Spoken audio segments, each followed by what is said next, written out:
रोजी एक महाराष्ट्रासाठी आपला एक काळा दिवस उजळला आणि आपल्या महाराष्ट्राचे 4 वेळाचे मुख्यमंत्री आपल्यातून काल निघून गेले। काल मुंबईहून बारामतीकडे येत असताना त्यांचा सकाळी 8:30 वाजेच्या सुमारास विमानाचा अपघात झाला।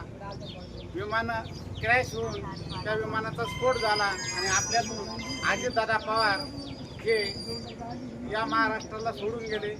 ही दुःखद घटना काल घडली आणि कोणालाही विश्वास पटणार नाही अशी घटना घडली आणि यासाठी आपण सर्व गावाला म्हणून की ईश्वरा दादांनी जरी आज तुमच्या एका निरूपण दादा तुमच्या चालते झाले, परंतु दादांना तुमच्या चरणापाशी जागा द्या आणि त्यांचं महाराष्ट्राचे राहिलेलं अधुरं स्वप्न करण्यासाठी ईश्वर त्यांच्या पुत्रांना बळ देव अशी मी माझ्या वतीनं व सर्व ग्रामस्थांच्या वतीने ईश्वराला साकडे घालतो आणि दादांना भावपूर्ण श्रद्धांजली अर्पण करून इथेच थांबतो।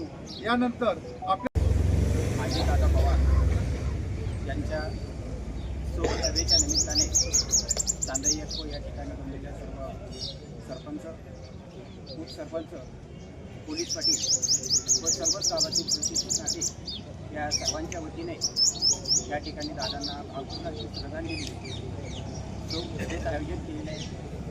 आदरणीय दादाबद्दल सांगायचं म्हटलं अतिशय कणखर नेतृत्व, बोले तैसा चाले, त्याची वंदावी पावली या युक्तीप्रमाणे दादांनी खरं म्हणजे बारामतीसारखा जो विकास केला आणि त्यांनी जो दिलेला शब्द आहे खरं म्हणजे दादा ज्या वेळेस बोलत होते त्यावेळेस दादा लाडक्या बहिणीचा विषय असेल, कर्जमाफीबद्दल असेल, दादा ज्या वेळेस बोलताना कणखर असं बोलून खरं म्हणजे ते आपल्यातून काल गेलेले। त्यांच्या जाण्याने संपूर्ण महाराष्ट्रावरच नव्हे तर पूर्ण आपल्या देशावर सुद्धा त्यांची शोककळा पसरलेली आहे। मी सर्वांच्या वतीने दादांना भावपूर्ण अशी श्रद्धांजली अर्पण करतो आणि या ठिकाणी लाडके अजितदादा पवार हे दगावले गेले। त्यांच्या मेहनतीतून त्यांच्या विश्वासातून जी लोक जनसमुदाय जमवला होता काल आज त्या ठिकाणी काय होईल आहे या ठिकाणच्या जनतेला माहिती आहे। दादाचं काम म्हणजे अधिकाऱ्यावर एक वचक, बारीक कामात लक्ष आणि एका ठिकाणी दोन्ही मुख्यमंत्री गेले होते त्या ठिकाणी त्या गोदावरी नदीचं खूप मोठं काम होतं आणि तिथे मुख्यमंत्री साहेबाच्या हस्ते एक पुलाचं उद्घाटन होतं। तर त्या पुलापैकी जे मधले खांब असते 22 खांबापैकी एका खांबाला तिथं कलर नव्हता। दादांनी त्या ठिकाणी बारीक नजरेत बघितलं की त्या खांबाला कलर नाही आहे, इंजिनियर साहेब पुढे त्याला माझ्या पुढे बोलवा, म्हणजे दादाचं काम अगदी बारीक अधिकाऱ्यावर वचक होती। असा नेता या महाराष्ट्राला शक्य नाही। दादा गेले, सर्वच महाराष्ट्राला या ठिकाणी हळहळ लागली। स्वर्गीय गोपीनाथ मुंडे असतील, प्रमोद महाजन असतील, विलासराव देशमुख असतील, त्यानंतर अजितदादा असतील, असे नेते महाराष्ट्राला पुन्हा लाभणार नाही। मी माझ्या वतीनं माझ्या परिवाराच्या वतीनं दादांना भावपूर्ण श्रद्धांजली अर्पित करतो आणि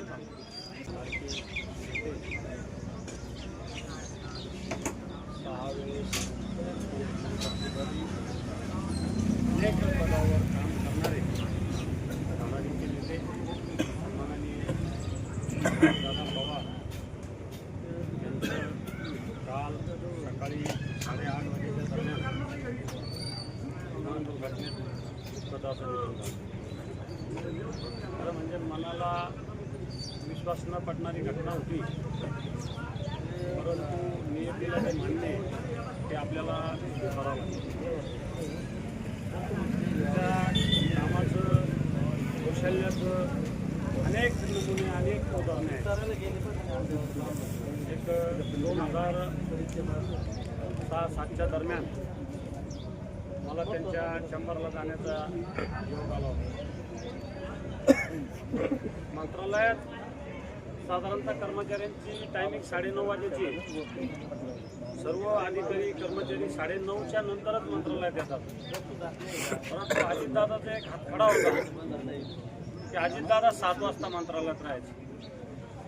नियंतीपुढं आपलं काही चालत नाही म्हणून मरावे रूपी किंती रूपी उरावे या म्हणेप्रमाणे आज अजितदादा अमर आहे, परंतु आपण त्यांच्यापासून पोरके आहोत या पद्धतीने मी भावना व्यक्त करतो आणि आदरणीय दादांना भावपूर्ण श्रद्धांजली चांदई येळकोटकरांच्या वतीनं अर्पण करतो आणि या ठिकाणी थांबतो. अजितदादा पवार यांच्यावर झालेला आघात हा सर्व महाराष्ट्रासाठी हा चुकापूल वातावरणामध्ये आज त्यांना अर्पण करत आहे. दादाचं योग हे आपल्याला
फोटो एक म्हणलं येईल ना सगळ्याच फोटो काय